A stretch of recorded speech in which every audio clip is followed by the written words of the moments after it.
Pete, why now for Mark McGwire to make this so-called admission? Because he knew he had to speak and address this before he got to spring training. Because coaching would have been impossible for him. I think there would have been so many distractions if he left it unsaid. And in one way, I really completely believe that there's something idyllic about his love of coaching. I mean, I've talked to Matt Holliday and to Skip Schumacher and the Duncan brothers, and how he would take them into his house in the off season and work on them all the time. I understand that's really important to him to come back, be in uniform, and coach. And I understand that it would have been a distraction if he didn't address it. So I understand the timing. This gives him enough time before, say, February 15th, whenever players start to report. At the same time, I don't know how you felt, Pam, but I just felt that, my goodness, I mean, for him to think that we would believe that performance-enhancing drugs had nothing to do with hitting balls 600 feet, I think most people out there are going, what? I know. I thought he got so far to have this day where you're sitting down with Bob Costas in a live interview and you finally have a chance to move forward. Be honest, tell everything. You don't have to name names. You don't have to do anything other than, yes, it did help me hit more home runs. I don't care what he says, even if he doesn't agree with that, Pete. It did help him get back on the field in his mind, so therefore it was a performance-enhancing drug, and therefore how do we know what is real and what isn't real with his home run total? And those are things that he didn't answer last night. I agree. I mean, that notion, you touched on a very important point. I mean, okay, maybe whatever, the drug, whatever drugs, and T.J. Quinn did have even Mark couldn't remember, but T.J. Quinn had specifically what he used. But even if it didn't, that wasn't why you got bigger. The fact is, those drugs allowed you to work out for 8 hours a day. Yeah. And it did impact the game. Now, and I felt sad because I really like Mark McGwire a lot. I remember one time I was doing one of those Sunday conversations with him. It was in '96. And out of the blue, in the middle of this interview, he basically trashed himself over the dissolution of his first marriage. I mean, it was stunning to me. I mean, it so ate him alive. And all of a sudden, it just came out. He was terribly critical of himself. I remember in '98 being there, doing some things with him, and he hit a home run, and he was way ahead of the bar. But it was a game in which they lost like 4 or 5 in a row. And Todd Stottlemyre came out, knocked the first 2 guys down, threw a shutout. McGwire hit a home run that took it from, I think, 5-0 to 6-0. And after the game, it really touched me that he didn't want to talk about it. He said, look, you guys, talk to Todd Stottlemyre. He just turned the team around. My home run is meaningless. And I think he believed that. And I remember when we did we're doing about 1 hour of television after he hit his 60-second home run. Yeah. But we were talking about how we really respected the fact that up at the podium was Mark McGwire, his son, his ex-wife, and his ex-wife's husband. Because in the end, Mark McGwire really knew, all right, he had to have this relationship because it had to be all about the kid. And I mean, you and I talked about that and how much we both respected him for that. But at the same time, when he got to this point, somehow he couldn't let go. I mean, yes, he did have a great swing. Yes, he was a very intelligent hitter. Yes. I mean, there was a great old scout, Joe Stevenson, who called me when he was at USC and said, this guy might be the greatest power hitter of all time. Yes, he hit 49 home runs in as a rookie, but there were a lot of dots that weren't attached. And he never quite went from 94 to 98 in that conversation. He basically ignored all that went on in between that period. Yeah, and you touched on the word that came to mind when I watched it. I just felt sad for him because he waited for this day, and he didn't get everything off his chest that I think he needed to. But let me ask you the poll question. Do you think the admission helps with you writers for him in the Hall of Fame? No, I don't. And I say that because I think, okay, he definitely did. And I think that, and the point I think that Ken Rosenthal has made for months has been, if it weren't for his power, he wouldn't be in the discussion. No. And he didn't do anything to take away from the discussion about his power. And there are still so many cases where we're saying, okay, did they or did they not? I'm afraid, and I'd be very sorry if there were a couple of players that were completely clean, who are tainted because of their physical size or whatever. I mean, Mike Piazza said to me last spring, there had been a story about, well, he clearly was a steroids guy because he had acne on his back. And he came up and he talked about it for a long time. And I thought, if he is completely innocent, I feel terrible for him that he's thrown in this. And somehow his accomplishments might go out the window. I mean, I've asked people who are close to Jeff Bagwell for years, because Jeff Bagwell is one of my favorite people I've ever known. And you look at Bagwell coming up next year, I compared him to Rice. I mean, the only category that Rice was close to Bagwell is hits. Otherwise, Bagwell was ahead of him on everything, homers, OPS, whatever you want, RBIs. And if indeed he is completely innocent, there are people who are going to say, well, he was big for a while and then he got small. Well, he did have the arthritic shoulder and couldn't lift the weight for 5 years. But if he's innocent and ends up not making the Hall of Fame because of other people, well, that's very sad. Yeah, I think we're going to have a few of those. Before I let you go, what's the one question you would have asked McGwire last night that Bob didn't ask? Well, no, I think he asked the question about 6 times about the home runs. I mean, Bob, he did it. When I was interviewing Alex Rodriguez, this interview isn't going any further if I repeat the question past twice. Yeah. I thought Bob did a remarkable job coming back, and I believe he asked the question about, do you really believe there's no connection between steroids and the home run totals? I think he asked it 6 times. Yeah, it was. Bob did a great job of in an hour asking the same question in a different way, 7 different ways. So. Still didn't get the answer, I think, that we were hoping for, but we'll see how this plays out over the coming weeks, and certainly when he gets back into baseball as the hitting coach with the Cardinals. Good to visit with you, Pete. Thanks for joining us. Thank you very much, Dan. I appreciate it. All right, Peter Gammons from the Major League Baseball Network. And that's a part of this Cardinal coaching staff, Mark McGwire, and he's starting to get credit for changing the approach for a lot of these Cardinal hitters. Here's one up the middle. Kinsler takes care of it. 1 out. Had a chance to talk to Tony La Russa before the game, and actually Eric Karros talked to Tony about why he thought McGwire would be a good hitting coach, and he said, first of all, he couldn't, when he got out of the game, get enough of watching East Coast games, Midwest games, and then games on the West Coast. He was talking hitting with his kids. Learned how to become a better hitter after his first 4 years in Oakland. And a lot of these young guys like David Freese, Skip Schumacher, and others will tell you he has taught them what to look for when they go to the plate. Keeps it pretty simple. As Berkman takes ball 1 inside. Sometimes hitting instructors, even at the big league level, become too mechanically oriented, and talking pitch counts, a lot of times you can get predictable pitches from an experienced hitter like Mark McGwire. He goes through the thinking apparatus, and a lot of times that's more important than the mechanical part of hitting. This is incredible. Unfortunately, in '89 we didn't get an opportunity to do this because of the earthquake, and the respect to all the people who lost their lives during the earthquake in '89, but I'll tell you what, it's well worth the wait because this is unbelievable. What a beautiful city St. Louis is. Its fans are unbelievable. I mean, they just, I'll tell you what, the support, the understanding what baseball is all about. And, well, I tell you what, game 6 and 7 is like I've never heard before in my life. And they have a right to be out here and celebrate. We're world champions.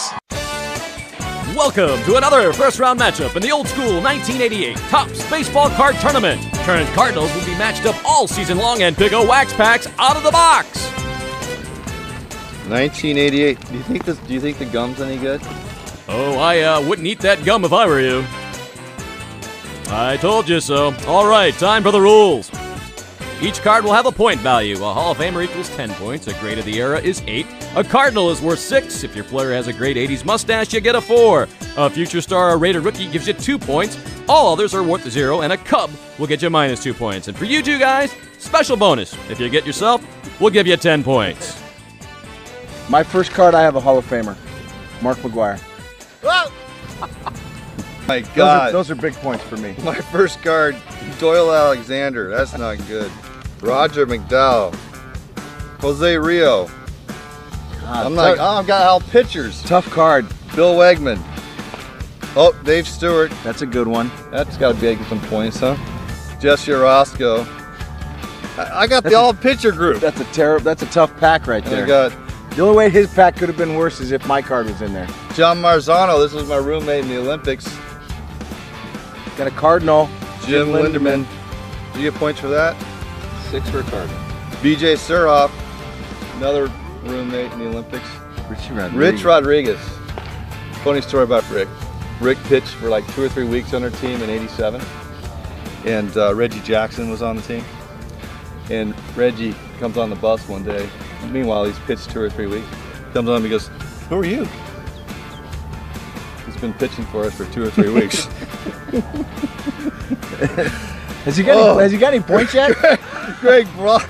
Hey, Stanford guy. Steve Bouchel. Hey, Matt Williams. There we got Roger Clemens, the last one. The Rocket. Okay, the Rocket. Yeah, he was an all-star that year. I'm gonna start with. I think I've already surpassed his point total, have I not? With one card. Although Pascual Perez is not helping out my cause. It's a record breaker, but it does have Vince Coleman on it. Cardinal. Oh my God! I might have the all-time lowest score. Turn back the clock. I've got Nolan Ryan. Sorry about it. Hall of Fame card. Hall of Famer. Matt Young, pointless. Dave Anderson, minus points. Glenn Wilson, I don't know. I'm coming back to you. Ooh, sorry about my Tommy Glavine card. Oh boy. Teddy Higuera, pretty good at that time, just in case anybody wants to know. Book. Dougie DeSensei. Doug. 0. Cub -2 for Cubs. Oh, Pags. Pags, that's a good one. Gold Glover. Gold Glover. Ooh. Whale Wander? Jimmy Whale Wander? That's minus whatever. Tempe. It's not he was a Cardinal, but it's not a Cardinal card. Oh my God. Ed Romero and Bilecki. Are these the two lowest scoring?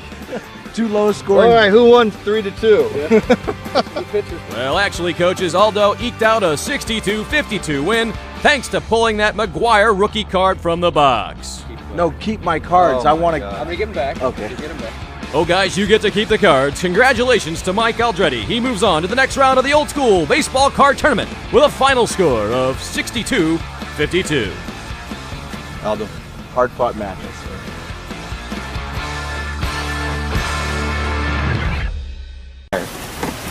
Hi, Mark. Why aren't you guys in the shade? Why are we here in the first place? I think many of the people on the club would like to know that. Hey, Big Jim. How are you, Mark? Nice to see you. He's catching up to mine. I think he's passed you, Mark. It looks good, though, doesn't it? I like the gray. I like the gray. You were just doing the baseball challenge over there at the Fox Sports Midwest. Tell me about it. What was horrible? Aldo got a Mark McGwire card. That's right, and I didn't get anything. What did you get? I don't really understand the rules of the game, do you? Well, you get points for All-Stars, Hall of Famers, whatever. You just went along with it because you're I got a bunch of guys that are players. So you didn't win. I don't think so. If he got you, then he might have won. I lost. 62-52. Well, I got 52 points then. That's pretty good. I thought I only maybe got Breaking news, 5 or forget 6. the Oswald thing. McGwire beat Aldo. Oswald? What? Oswald? Joe Strauss, that's what he was just saying. Oh, cool. He's hearing things. He's hearing things. Wow. You guys always like it when reporters are hearing things. Yeah. You like it when we spread rumors, things like that? Well, coaches, we're out of the league. It's good. It's cool to hear. Mark McGwire sitting down with us here on the IPD World.com morning after. The ball players have to be thrilled because what this is doing, Joe, is keeping you from doing your question of the day. That's a good strategic move by the coach. Do you know what the question of the day is? You know how this guy stands out there in the middle and then his Orioles orange and catches players walking out to do their drills and what have you, and asks them an irrelevant question. You haven't seen that. I think you did last year. It's done it a few years. It's become a tradition like no other, like the Masters. Like a recurring rash. Oh, yeah, those aren't good, are they? No. They itch. Yeah. We're talking rashes with Mark McGwire. I thought maybe we'd segue into baseball, though. And one of the happiest guys on the field, the moment the Cardinals won the World Series last year, seemed to be you. And you were so happy in particular for a guy you had worked with and a guy you had worked with also off the field. And that's David Freese. So I want to take you back to October. So many fans going back to that because it was such a great time. Can you put us in your mind when that was all taking place, Game 6, and then it culminating with the World Championship the next night? Well, I mean, to know what David's gone through in his life, off the field, on the field, with all the injuries, it's just, I've been there with the injuries. I know what it is. To me, it's the man upstairs telling me, hey, something, you got to slow down something, whatever it may be. And I kept telling him, I said, you know what, you're going to benefit because of this, and that's the positive thinking you have to do.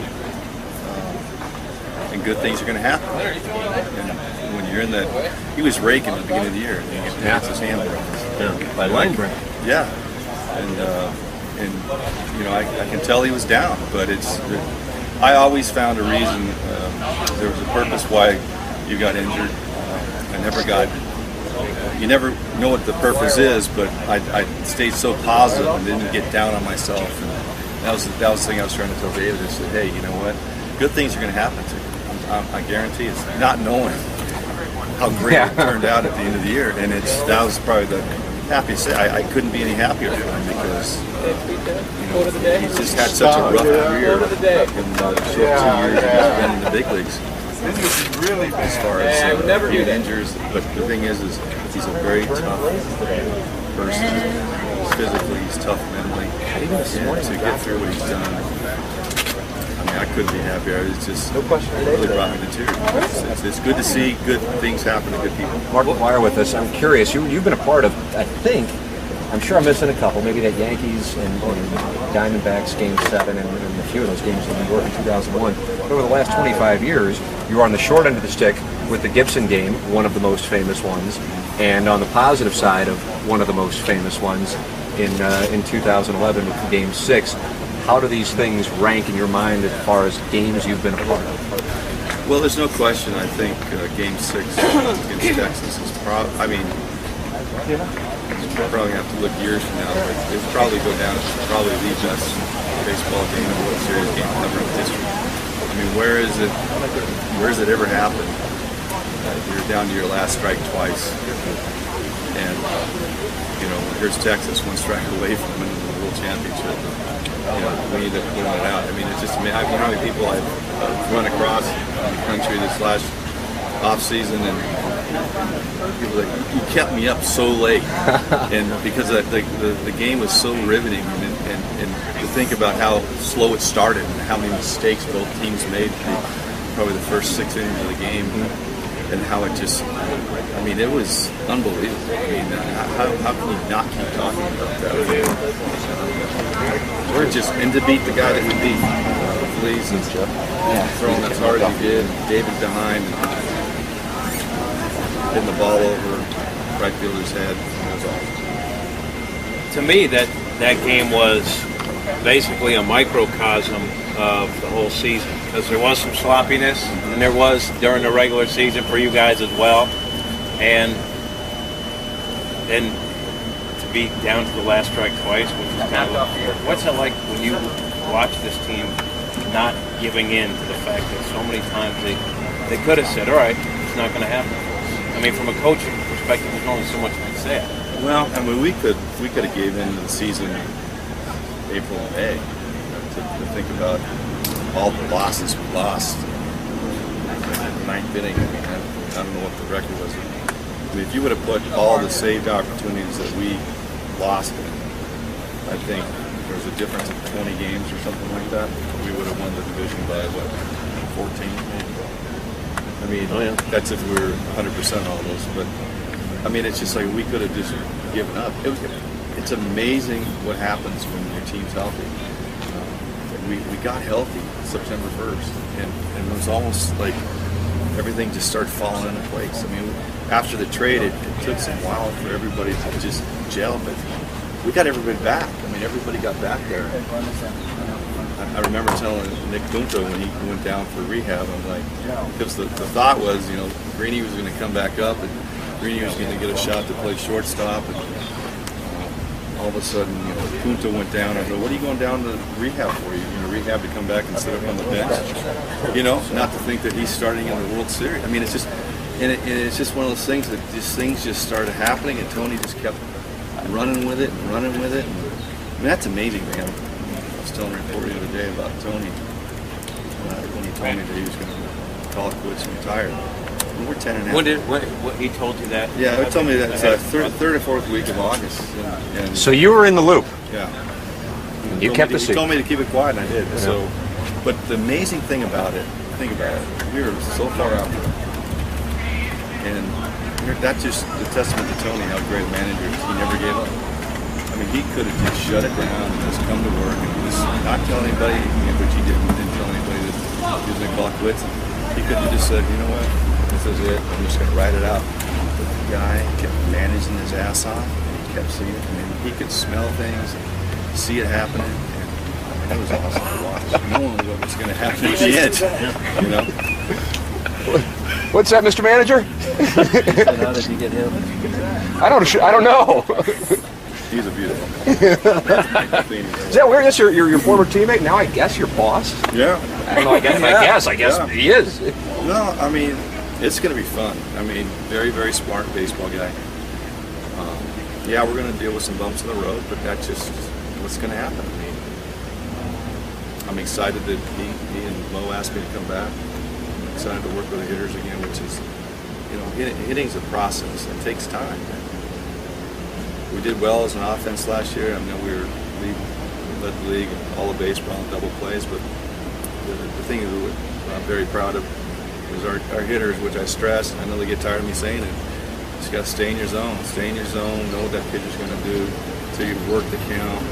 You have to understand, by working the count and getting that starting pitcher to throw a lot of pitches in the first 5 or 6 innings, and it's something we did really, really well, and even better in the playoffs. Absolutely. We wore down those pitchers, Halladay and Lee and Hamels over there, and then Bill Milwaukee. We wore those guys down because the more pitches they're going to throw, more guys are going to have a chance to get more balls over the middle plate later in the game, which we did. I want to take you back to the run, being so far out and pretty much being in a situation where you had to win night in and night out.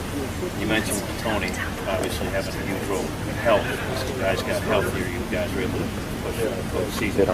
But for the player to not exhale a little bit after battling at many points this past season, seemingly you guys weren't going to get it done. What does that say about either the leadership inside the clubhouse or the collection of players? I think that's a great question. You have Carp, Albert, Goff, Matt, Skip, even Wayno. He wasn't pitching; he was in there. They just took over that clubhouse, and it's huge. I mean, it's gigantic. I didn't know about this players only meeting, but obviously it had a huge effect. The guys just came together. The famous one after the Dodgers sweep. Yeah. Well, I mean, think about that. I mean, even when we had that great run in September, we had to have some help too. I mean, we got some help from Atlanta because Atlanta was actually playing really, really bad. And as far as me looking at an offense, I knew that they were going to have a tough time scoring runs. They just didn't have the offense to do it. They had a really nice pitching staff. But they were starting to get worn down. Both of them were starting. Absolutely. I mean, if you're not scoring runs for your offense, even though I don't care how good your pitching staff is, I mean, it's just going to wear on the pitchers because Gonzalez is going to keep going the same guys in the bullpen. It's just going to wear them down. And we had some luck. I mean, they lost some games. They lost some games when we lost crucial games. That was huge. And just won it by one. That's all it took. So a nice road. I always, I think about it, the fact that they did have that collapse. But part of it, to me, was also the fact that you guys just kept putting pressure, and then they were the ones that were taking it. Yeah, I know, but even though we put pressure, I mean, think about some of those tough losses we had in the last couple of weeks of the season. Yeah, that Mets one, that Cubs one. We could have just went, all right, it's over with. Yeah. But we saw Atlanta lose, and we're like, okay, well, we're down a game, but we didn't lose a game. And I mean, how great is it to go to that last game in Houston and have a Card do what he did. Yeah, there wasn't any drama on that one. And then Card finishing off in the 7th game. I mean, it was just, that's awesome. That guy's such a cool dog. We're really blessed in St. Louis to have a guy like that to get us down. When you get to the World Series, crucial games like that, as a hitting coach, are you now a psychologist as much as anything? Are you still working with the technical parts of hitting? We just get, state of the game. I mean, we face these guys enough. The first 2 series. But we had a really good idea of what that staff was going to do in Texas. And they had a lot of guys that had nice arms, but they threw a lot of pitches and plays into our hand, because it's like the more and more you get these guys to throw the ball, they're not really in one area. They're all over the place, but they're throwing strikes and just work the count. And those guys, they knew what they were doing. I mean, it was really, it wasn't easy as a hitting coach, because nothing's ever easy as a hitting coach, but it was just, there was a calmness amongst the hitters that they were so confident that they just knew what they were going to do, and they just went out and played. Do you have to approach each guy differently based on maybe their psychology? I mean, Doug said, "Are you a psychologist?" I venture that's a huge part of it. Know when to go to a guy and how to say what you want to say. Yeah, and well, it's one of the reasons why I got into coaching, is because I've been there. I mean, I know what it is mentally, what it takes to grind it out for 6 months, especially under pressure. And it's one of those things that I can read a guy pretty good and saying, okay, I just need to back off and not say much, let them come to you, and then there's guys that want you to go to them. But there's never a time ever that every hitter is feeling awesome. There's always somebody struggling. And even in the World Series, JJ, he had a bad thumb. Yachty had a broken thumb. Fracall had a bad thumb. I mean, these guys were battling through injuries in spring training during the World Series.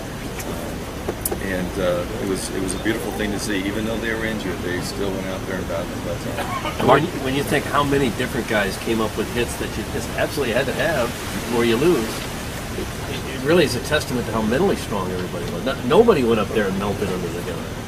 And that's great. I mean, that's one of those things I preach, because the mind's the most powerful thing on your body. And we can talk about mechanics all you want. Mechanics have a part to do and be successful, but the biggest thing that's going to get a guy from a good player to a great player to maybe superstardom is that mind. And the mind is so powerful that it's something that these young hitters are really trying to tap into, and I'm really proud of it. Mark McGwire sitting down with us here on the ITRoll.com morning after 590 The Fan KFNS. Always look forward to this interview every spring training. You've been so kind to spend time with us.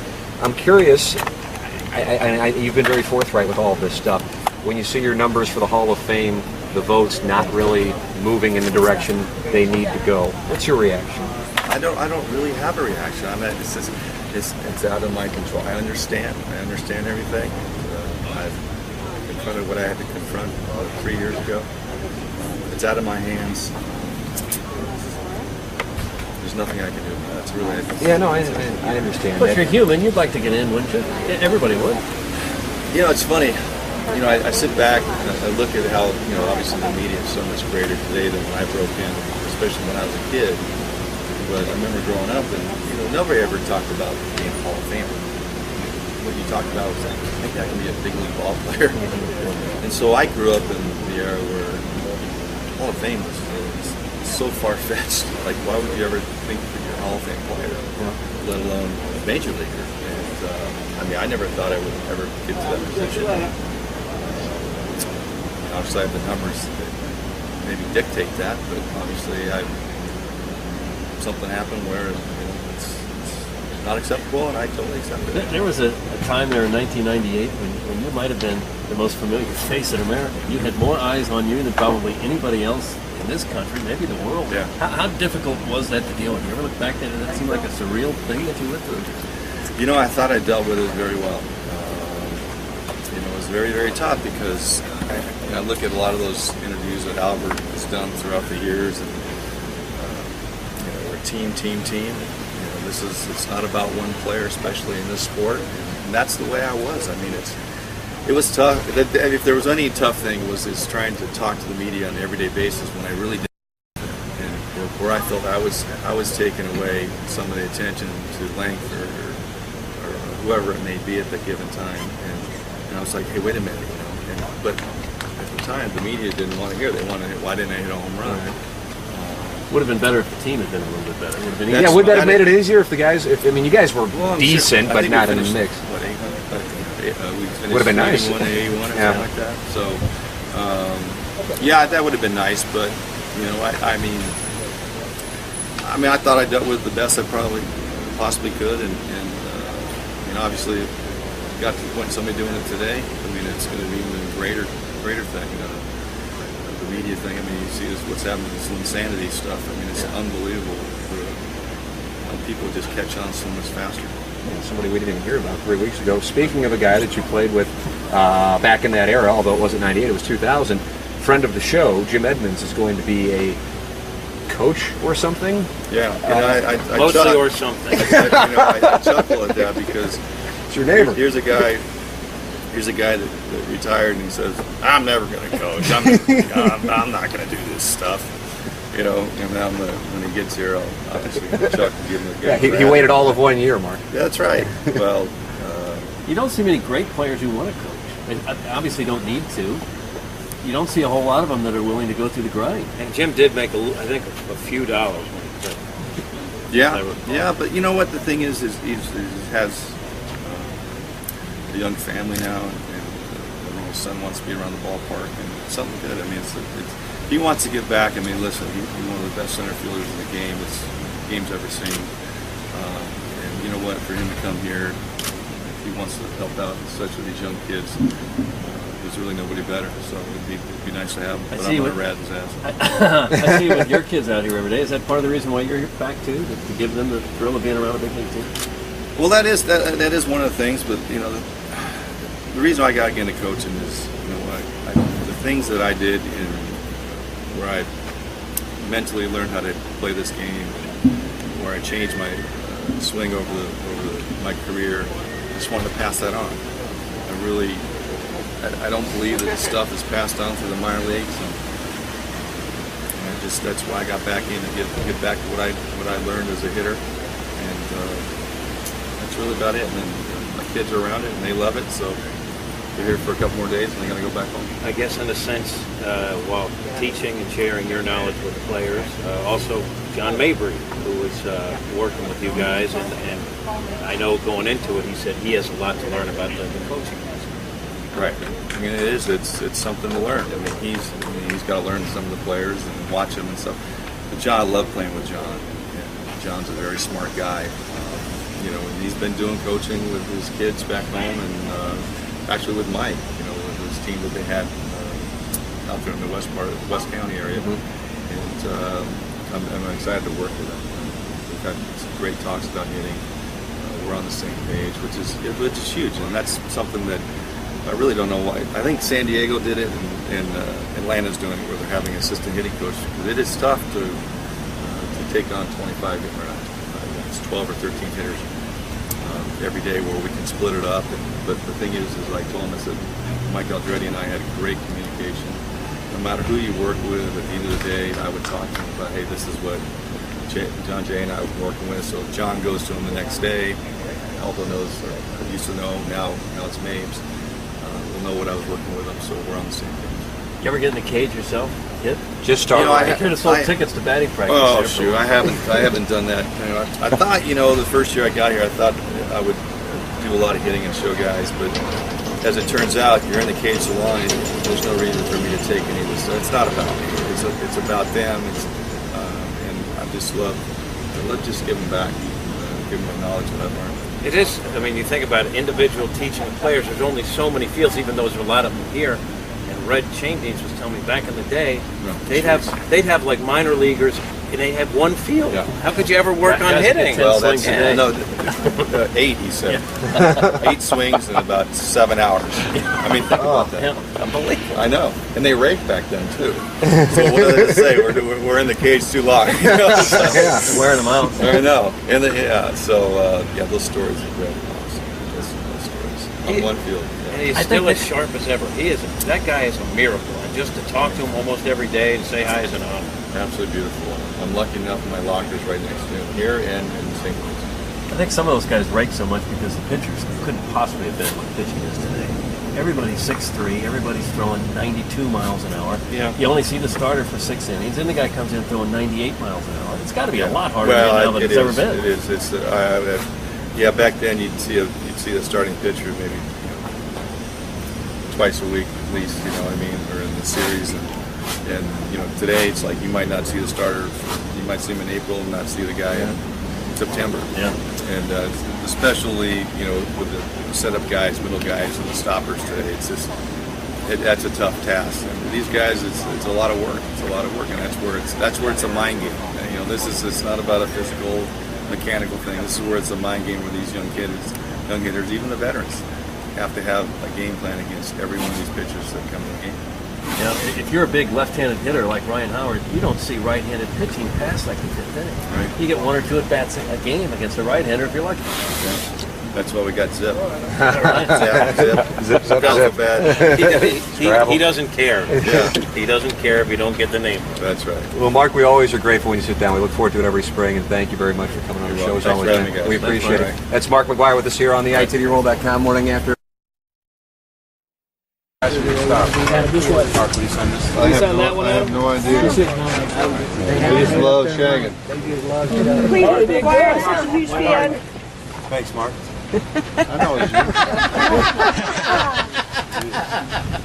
Thanks for your time, Mark. Can you get us back here? I can. Oh, thank you so much, Mr. McGwire. Who's that for? I just said you. How can you do it, Blue?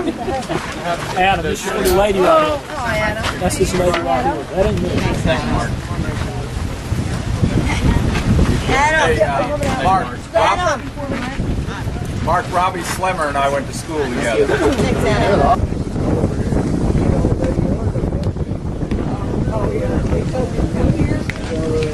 Yeah, but they're doing well, they're all right. Who told you that? This gets pretty good. I'm here with Mark McGwire, St. Louis Cardinals hitting instructor. When you get done with your workout, Mark, what do you do, buddy? I watched the show, the D. Huff and Nasty Show. Nice. Yes, that's awesome. Nice to meet you.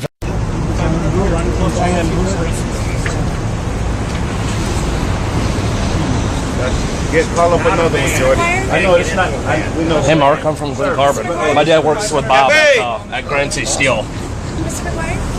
Thanks, Mark. I really appreciate it. All right, guys. Can you send my other buddy from Glen Carbon right here? Thanks. Thanks, Mark. You're the man. Thank you so much. All right, guys. Thanks, Mark. Thanks a lot, man. Football, please. Wow, this is awesome. It is. We got both of us in the camera? Yeah. And it's a phone. Okay. Now, wild card team. I'm a little uncomfortable, but I'm going to try to battle through. Wild card team, but defending world champions. Right. Are you guys underdogs? Do you feel like you've been considered underdogs? Well, I mean, I think people, they probably consider us underdogs. We don't consider ourselves underdogs. We consider us a very damn good team. We come to play every day. We throw the balls out there, the bats out there, and we go out there and bust our butts every day.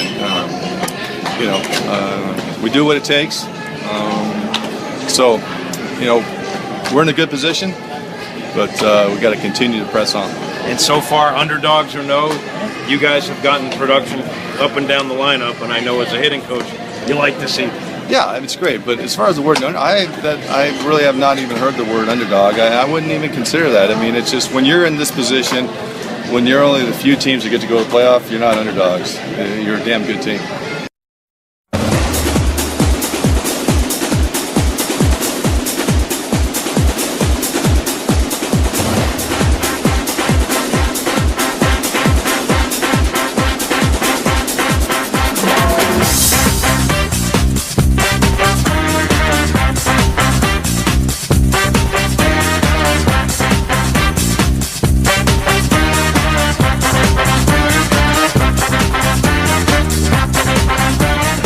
Scott Engel of RotoExperts.com, SiriusXM Fantasy Sports Radio, here with hitting coach Mark McGwire of the Cardinals. Mark, looks like Yadier Molina might be on to his best power season yet, you think?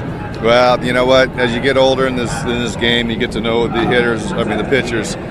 You get to know your strike zone really well, and he's just a solid hitter. He's always been.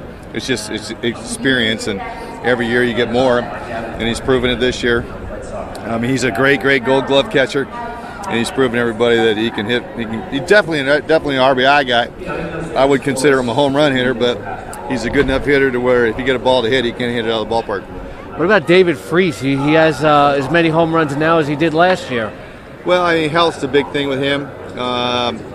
He's played 2 years and hadn't played over 100 games. He's been a little banged up this year, but when healthy, one of the most pure RBI guys I've ever been around. He's only in his third year, being 28 years old, but he's to me he's like a veteran mentally. So he knows how to hit, and he's just a pleasure to be around every day. It's almost like the offense hasn't missed a beat without Pujols. I mean, Beltran's come in here and he's put up some incredible numbers. Yeah, he's just fun to watch every day. I mean, again, when you have a veteran like that, knows how to hit, knows how to prepare himself, knows the league. You just watch a few things with him, but it's almost like he's walking around and just always relaxed every day. It looks like he's living with no stress in his life. He's having a great year and he's healthy. What about Matt Adams? As a power hitter, what kind of ceiling do you think he has at this level? Well, it's really unlimited. Again, the kid knows how to hit. What I really like, he doesn't have a lot of moving parts, which is very, very quiet in the box, which to me is a guy that, being that young, he'll probably get throwing a lot of off-speed stuff, but he can make the adjustments really, really quick just because he doesn't have a lot of movement. It's just to him, it's just experience and watching these guys throw, how they're going to throw them, and understand that and keep that Rolodex in his mind for the next time they face. Rafael Furcal tied with Ian Kinsler at the majors for the most RBIs out of the leadoff spot. Can you talk about that? Rafael's stayed healthy, had a great season. That's the key thing. He's been injured for the last couple of years. He's just, what a happy guy. Again, another pleasure to be around every day. Makes me laugh. Knows how to prepare himself. Knows the league. And the thing is he gives them a good at bat every at bat, and that's all I can ever ask these hitters to do. Just battle their butts off every day, every at bat, and then go home with no regrets. And Matt Holliday, very consistent in the month of May, second in the majors in most runs scored. He's one of the best to be around every day. Again, he's, what is he, in his 8th year, 9th year, something like that. And again, I don't even think he's coming in his own. He's just that good of a hitter. Average, home runs, RBIs. I can't wait to see what the end of his career is going to be like, because he's going to have some serious numbers. You guys have had a lot of injuries, but the offense has continued to click. It's actually a testament to what kind of job that you've done with this offense. Well, all I ask these guys to do is just battle every at bat. Understand that that guy has a plan against you. You try to have a plan against him. Let's go to war. Let's see what happens. And the biggest key thing as far as being up here in the big leagues, you got to be ready to hit every pitch and know your strike zone. And then when you're ready to hit every pitch and know your strike zone, more or less you're going to be successful. Coach, thanks a lot for your time. Anytime. Good seeing you.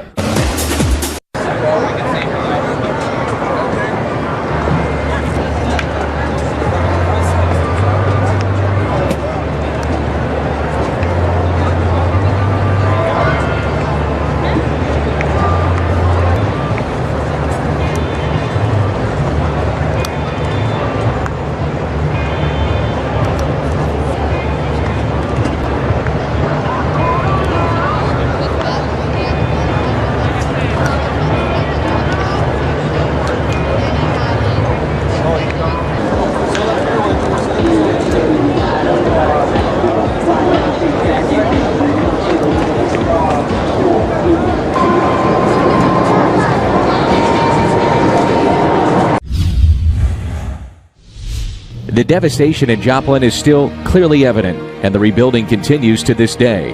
These shots you see are of a town that is trying to remake itself after one of the most destructive tornadoes hit Missouri on May 22nd of 2011. So Mark McGwire, John Mozeliak, Mike Matheny, Bill DeWitt, and others from the Cardinals boarded a plane, touched down in Joplin, and decided to help with the recovery in any way that they could.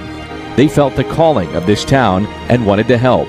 The day started with Cardinals Care donating and presenting $200,000 to help children and families affected by the tragedy.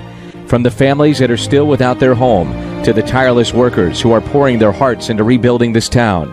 They heard their stories, signed autographs, took pictures, tried to lift up the spirits of so many that have been affected.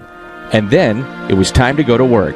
The Cardinals not only wanted to be there for support, but they wanted to see firsthand how the recovery has been going and to do their part in rebuilding. We were here a year ago and we saw just incredible devastation and you know, the landscape is still very scarred here, but the signs of hope are very evident. You know, the telephone poles, electricity's in, and a lot of homes here are popping up, and being part of another wave of home building is something that I think, you know, we're going to remember for a long time of being part of the efforts, and it's going to take a few years, but I'm hoping in a few years we can come back again and see it all finished. You hear the stories, you see the photos, and your heart aches for them, but then when you meet them personally and hear the story, it makes it that much more real. One of those real stories is Sharon Brumley. She had moved from Vermont in 2011, and within 13 days, the tornado had ripped through Joplin and completely destroyed her home. The Cardinals have come in, and they are literally putting her home up that she and her family can move into by the fall. It's amazing. Like, I mean, you watch them on TV and they all play well together as a team, but to see them actually come out and help the community and work as a team with us is even more amazing. And it just shows the kids that, you know, just because you're a star, as kids look at it, you know, they still have hearts, and, you know, they're eager and willing to come out and help other people grow. It's actually amazing. I'm so excited. Like, I'm going to have stability and structure for my kids, and this is just like, I'm overwhelmed, actually. Not only were the families overwhelmed, so were the Cardinals. It means a lot because it's something that you can do out of your goodness of your own heart. Never thinking I'd ever be here and have the opportunity to come down and help these people. And to really see this firsthand, the devastation, makes me feel really good. I mean, I've heard thank you. Never thinking that they'd ever see us down here, let alone hammer some nails into putting up somebody's home. This just goes right to your heart, man. It makes you feel really good. The team was in Joplin for the day working on the Cardinals' neighborhood. That included Bree O'Hara. She and her son lost their home.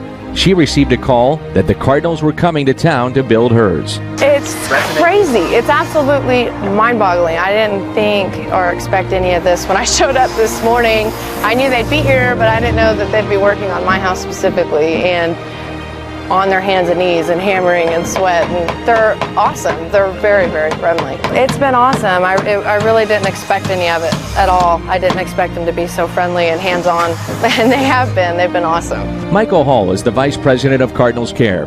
While he was getting his hands dirty and helping those that need it most, his mind was also on the kids that have had to go through this disaster.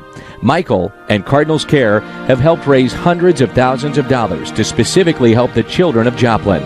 So many families that were just completely devastated, lost their homes, and because of that, there's so many other issues and problems that can develop with children at a young age. Just losing your house and your parents trying to deal with that, and for us to be able to help in other ways and have these other organizations that specifically specialize in these areas, to be able to give money to them and help them out it's fantastic. This community has been devastated. It's been over a year and a half now, and to be able to contribute dollars and actually a little sweat equity from the organization, I think means a lot. And so I think we take a lot of pride in being a part of the Missouri community, and I think a lot of times we always think of ourselves just as St. Louis, but really we're far more larger than that, and to be able to come down here with a group of guys we brought with Mike Matheny, Mark McGwire, and some others from our front office, it really shows the amount of importance of this community to all of us. Congratulations to the Cardinals, continuing to help in the effort to help rebuild a part of Cardinal Nation,